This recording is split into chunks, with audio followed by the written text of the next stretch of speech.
You're listening to the Catholic Family Podcast, Sundays with Father Denis. Straight talk and real Catholicism from Father Denis Chicoine, a true pioneer of the traditional Catholic movement. Even the saints, I say especially the saints, were aware of the weakness of fallen human nature, especially the saints. And even when they had grown in virtue to such a degree that they seemed to be without fault, they did not presume to put themselves in an occasion of sin and think that they were invincible.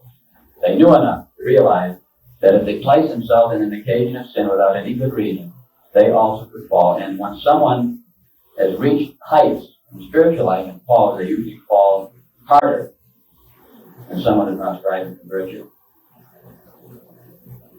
The Holy Father goes on and again making reference to the age in which he lived, and again it's worse now, but I like to quote what he says regarding a materialistic age and the age of sin. Avoiding any unreasonable pessimism, we nevertheless cannot fail to point to the rising tide of both public and private wrongdoing that threatens to engulf souls in its muddy waters and to flood the whole order of common welfare.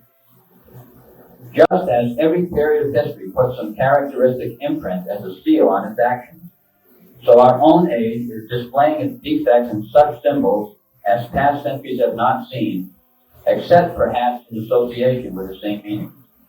With the eye and with the mind's eye, measure the sins of the world, their great number, seriousness, and frequency. Some sins are so unheard of and so uncommon that they need new words to designate them. This is in the time of Pope Pius XII.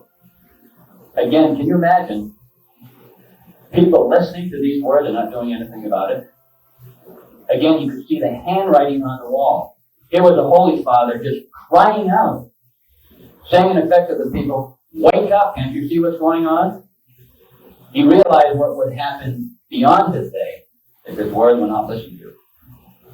Always louder and more piercing, declares the Pope, are the cries for help resounding from far and near, for help in the wretched conditions of family life and of the younger generation.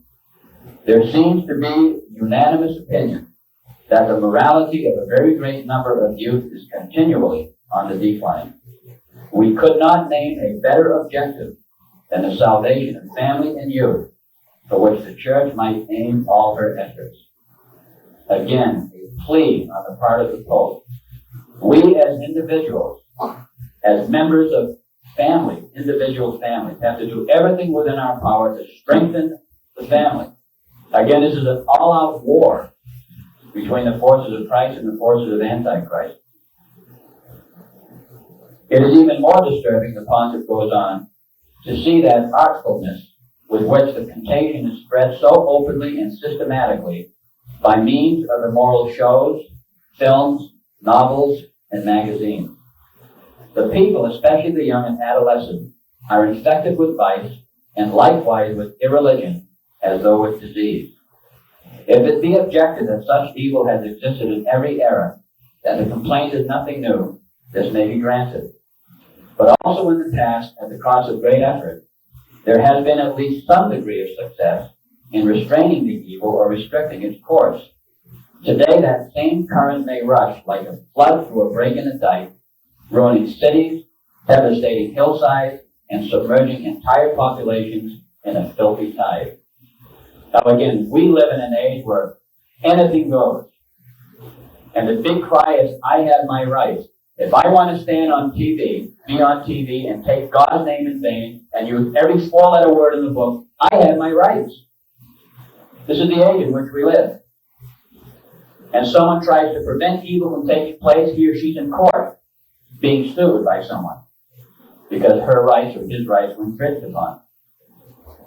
And again, if Pope Pius XII used these unbelievable words in describing the age in which he lives, I repeat, what would he do if he were alive today?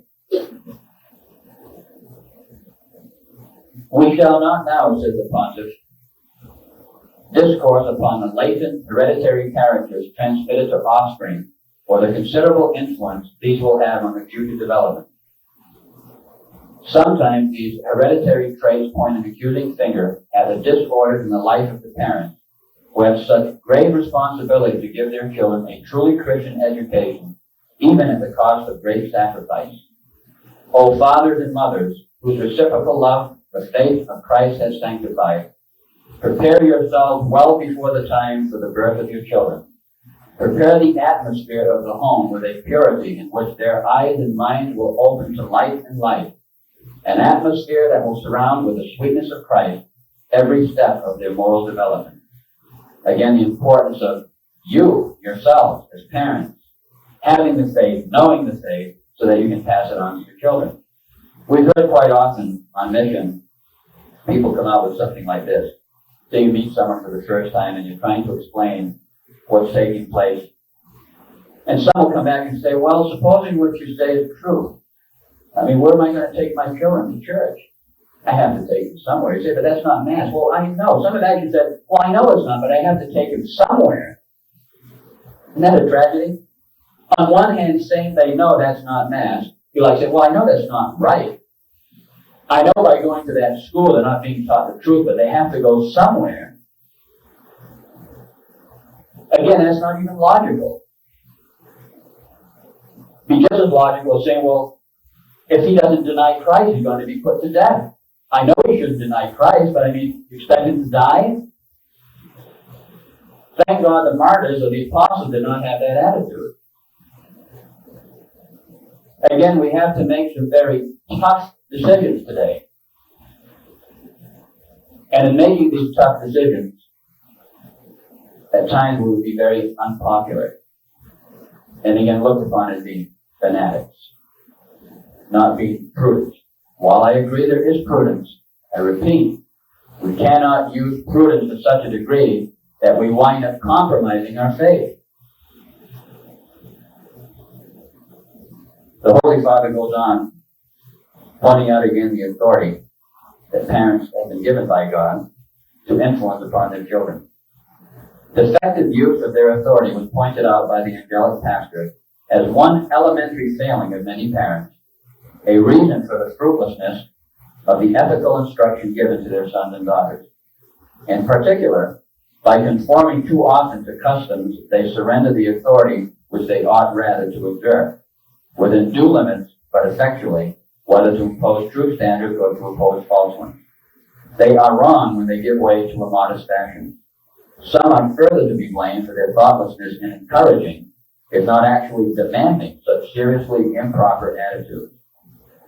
You know, when some people, again, we're talking in general terminology, but when some people talk about the fact that they'll admit on one hand, Our Lady of Fatima warned about immodest styles and fashion. She said, styles and fashion will be introduced that greatly offend my divine Son. And then there are others, you know, again, using prudence, will justify just about anything. What in the world is immodesty? That's what I say to those people. If what you're allowing or saying is okay, what do you have to do to be immodest? Be completely nude and then that would be immodesty? Again, Our Lady lamented this in 1917. Styles and fashion will be introduced that will gravely offend my divine Son. Find the literature that was written by priests in the 30s, in the 40s, in the 50s. Read the literature over carefully. Get out some old pictures and see what clothes were worn by people in those days, insofar as tight, form-fitting, the length of skirts, sleeveless dresses, etc., etc. And develop again a Catholic sense. You know, it gets to the point again that you can justify just about anything, can't you? In this area of immodesty, one of the difficulties is at times something may not be per se a sin. You ever think about this? You have 20 different things that may be done in a series. And if you take each one by itself, you can't really say per se, infallibly, this is a sin. But these 20 things happen, one after the other, and bang, you have a mess on the other side. So again, there are those that will argue and justify, well, since none of these 20 different things per se are sin, it's all right to do it. And they can justify just about anything. You get into the area about pants being worn by women, or shorts. and various forms of clothes, culottes. I remember some woman asked me, she says, well, what's wrong with culottes? I said, you know what culotte means? In French, it means pants, culotte. What it means. It's another term for pants. And you say, well, if I get big, wide, baggy pants, isn't that better off than wearing a short skirt? Well, sure it is. But when you consider the whole movement behind it, see the whole picture. What better way to make women act like men is to have them dress like men. Even though it may not be, per se, in all situations, a sin, it could be. Tight pants would be a sin. So then you have this big argument. Well, you're being fanatical. You're telling women not to do this and not to do that. Again, should we just sit back and say, sometimes we feel like saying it, do what you want to do. Go ahead. And then if you lose your soul, or you have problems with your kids, don't come running to us. We don't say that. But again, humanly speaking, you get tempted to at least say it when you always run into this brick wall. What would be more pleasing to Almighty God? That's what we could ask ourselves. What would be best for my children? We would say to the women, and we say to our girls and our women, learn to be ladies. Get some Catholic class. Really learn to be ladies. Learn about the dignity of womanhood. Be feminine. Don't allow yourself in any way to even come close to being an occasion of sin. Use your influence for good. And we would say to the men, love your wives, love your daughters and your sons. Teach your wives and your daughters. Encourage them. When they have difficulty in this regard, encourage them. Tell them that you love them just the way they are, as ladies and as women. And treat them accordingly. As you heard read the other day, beautiful reading by Archbishop Goodyear on womanhood. What has been done to womanhood in our day and age today is probably unparalleled because of the means being used with the TV and the newspapers, the media. So again, all of this must be imparted, as we said earlier, to your own children.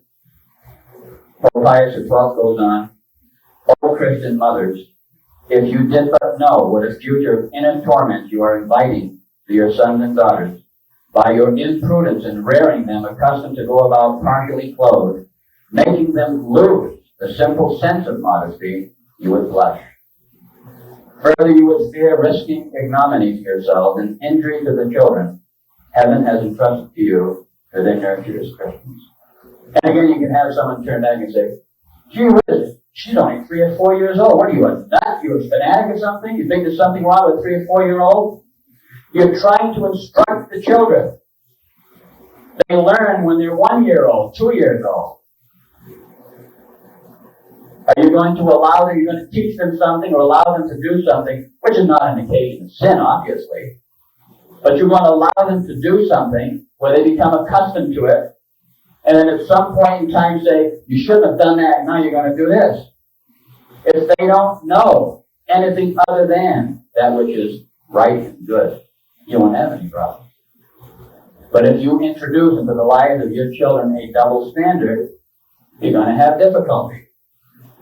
You don't think children soak in things at 3, 4 years old? You know they've taken tests. A child can learn how to typewrite. 3 and 4 years old can learn foreign languages. 3 and 4 years old. Their capacity for soaking in is unbelievable at that age. And they see what goes on. Some of the worldly kids at 2 and 3 years old are singing TV commercials as they sit before that boob tube day in and day out. So they're soaking in the bad stuff. What you have to do is see to it that they soak in that which is good and that which is holy. And what we say to mothers, the Pope continues, we repeat to others, especially those women of faith and also of piety, who by example, by their willingness to follow this or that daring mode, are destroying the last hesitation that has held back their sisters from adopting fashions which may become an occasion for spiritual ruin. As long as certain flaunting styles in dress remain the sad prerogative of women of questionable repute, almost a trademark for recognizing them as such, just so long a respectable woman will not venture to copy them for herself. But on the day that these things are worn by persons quite above suspicion, then there can be no doubt about the trend that will follow, which like a torrent will rush headlong and sweep over the most dangerous falls. Years ago, you could recognize by the way that they dressed the women of ill repute. They advertised themselves. They wanted people to know who they were and what they were about. And the Pope is saying when these same things are worn by people, good people who really mean it when they say they love God, but they've been sucked in again to this type of situation where they're wearing things that are an occasion of sin and they don't recognize it. We have a book, and we're not getting into it now, but it's an older book that Father Clement had called Love, Sex, and the Teenagers. It was written by Father Lord, who wrote extensively on the Blessed Mother, and the book was dated 1947. Another one of the many books we'd like to get reprinted and have the parents read it first. Love, Sex, and the Teenagers. He gets right down to the nitty-gritty, and he's explaining very carefully the do's and the don'ts. Again, I don't have any doubt in my mind that if we began, and we're going to, but as we begin to talk about those things in that book, we're going to hear, oh, come on, fanatic, and other terminology. Again, these books were accepted by Catholics in the 30s and the 40s and the 50s. But again, in our so-called enlightened age, where I repeat for probably the 12th or 13th time, while there is prudence, I repeat, we're at the point where we have to start living the faith, preaching the faith, and acting accordingly without being imprudent, but without compromise. And again, the problem is not continually talking about our faith. We've talked about it and talked about it and talked about it for years. Thank God we have. Our problems do not stem from not knowing at least the basics of our faith. Our problems stem, if we have any, from allowing the influence of the world to cause us to not be what we should be in the area of Catholic social principles. Again, we use as an example to get across a point. When Noah built the ark, he could have cared less what everyone else on the face of the earth thought about it. He was given by God a command to do, and he was doing it. It took him 100 years to do it. The local nut, 100 years building this ark in the middle of nowhere. And everyone else in the world knew better. But he was on the ark and everyone else was destroyed. You have the example of Lot and his wife and their two daughters in the cities of Sodom and Gomorrah. They certainly must have remained in the home for quite a deal of time. They were the only ones that were found just. Everyone else was destroyed by God. Again, do we have to come to the conclusion, if we live in an age that is the worst age ever, that's what Pope Pius XII said. I don't think he was a fanatic. Pope St. Pius X said it. I don't think he was a fanatic. And it's worse now. So if we live in the worst age probably ever in the history of mankind, are we supposed to become lax? Are we supposed to take the words of Pope Pius XII and say, well, that doesn't apply now? It's worse now than it was then. And again, by saying that, that doesn't mean that we become pessimistic. We're not pessimistic. Thank God for our Blessed Mother that we can have an attitude of hope in spite of all of what's going on around us. With the help of Our Lady and her Divine Son, we can not only persevere, we can become saints. In this age of loss of faith, we can have a tremendous faith and a tremendous love for our Holy Catholic faith. And even live in the world, but not be of the world in spite of the evil that surrounds us. But again, it calls for an all-out effort. It's not just enough to know the bare minimums of our Catholic faith. Again, we should be doing everything possible to see to it that we're not even close to an occasion of sin. Not just trying to barely get by in all areas. Not to in any way risk the loss of our immortal soul. The Holy Father goes on talking about the family. In the family, the Supreme Pontiff asks fathers, are you not the head? Must not your word, your deed, your power, your direction be always to the fore in influencing this generation of men? They who now sit smiling upon your knee, thrive on your bread and also on your teaching. Under your watchful paternal care, those in adolescence today will tomorrow be on the way to maturity. So the Father will form in the Son the sort of Christian he himself is. And the Son in his turn will treasure up and increase the wisdom and words, the deeds and traditions handed down by his Father.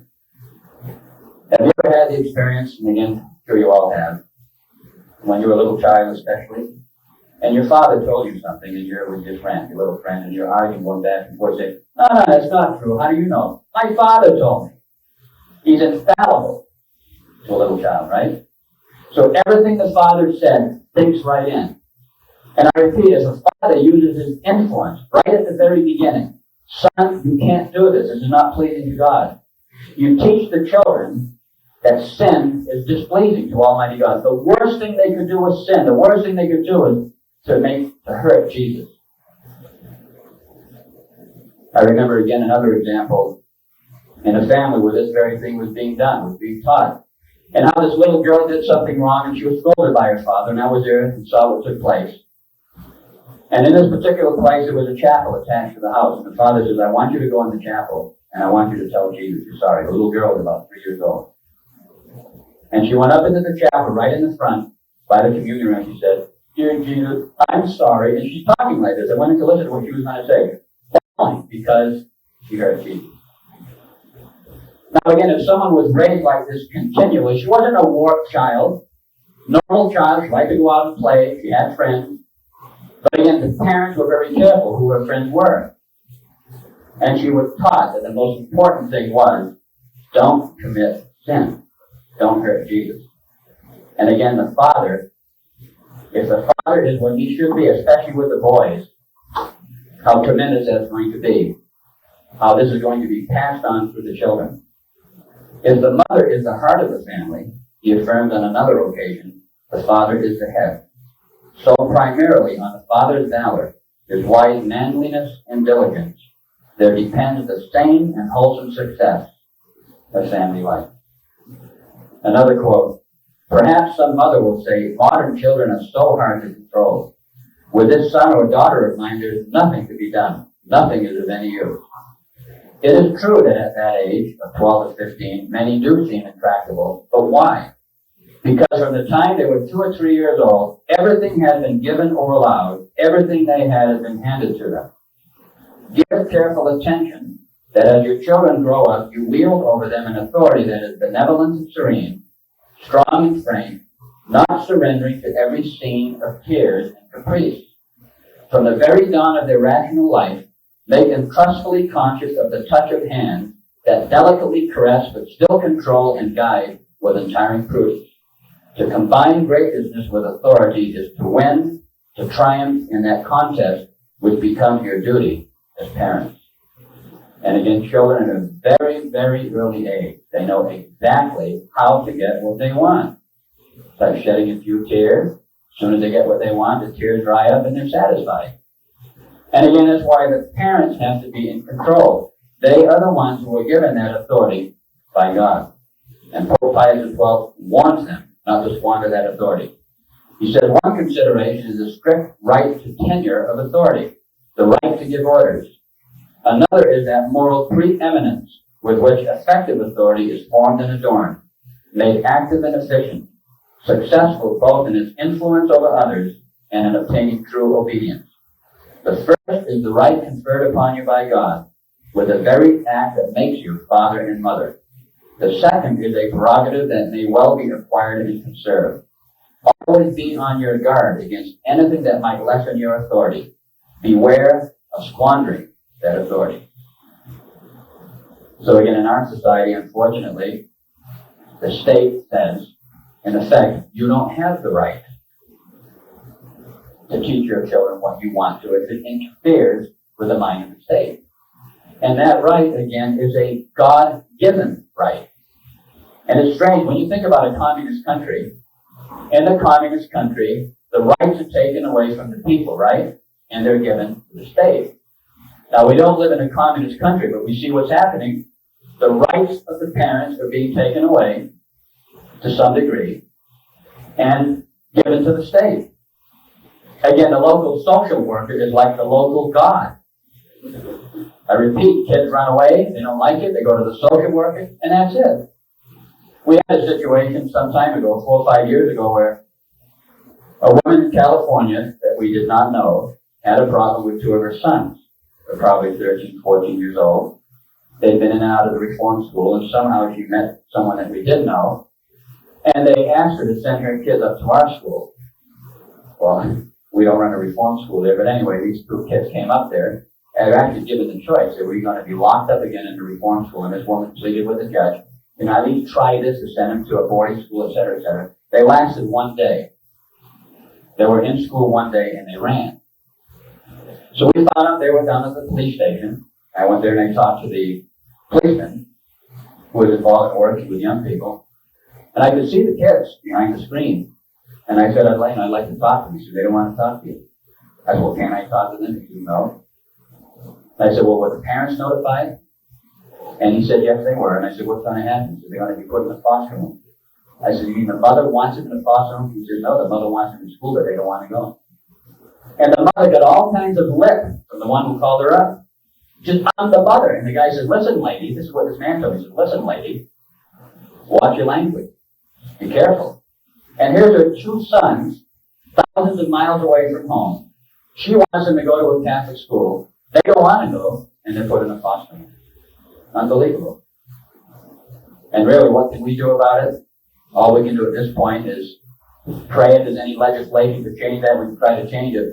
But it seems like it's gone to the point in this regard of no return. All we can do is concentrate on seeing to it that the children are raised up in such a way that they won't do that. That if they're raised up properly, chances are they won't do that. On the other hand, if they're not raised properly, and they find out about it, gee, what an easy way out. Mom and Dad don't want me to do such and such. All I could do is go downtown and turn myself in. I can go live with someone who lets me watch TV all the time. Lets me do just about anything I want to do. And unfortunately, that's true. Unfortunately. Again, there's much more that could be gone into it. I would suggest if it's not really that available, I think there's probably half a dozen copies. We'll try to get this thing reprinted too. But it's a beautiful book. Again, the title can be misleading, The Problem of Teenage Purity. But for the most part, again, as you've heard us read to you, it's exhortation from the Pope. Yes, dealing in areas of purity and morality, but especially talking about the family and the education of youth and what is necessary in order for the church to survive. Again, we know using general terminology, the church is going to survive. We have Christ's promise. But if we want to be part of that church, then a lot depends on what you do with your children. If you raise them properly, teach them well, teach them to put God first, the church will be here and will remain here in your respective areas. On the other hand, if we become lax and refuse to teach them properly, if we're too busy to take the time, then obviously we and they are going to have problems. In the name of the Father, of the Son, and of the Holy Ghost, amen.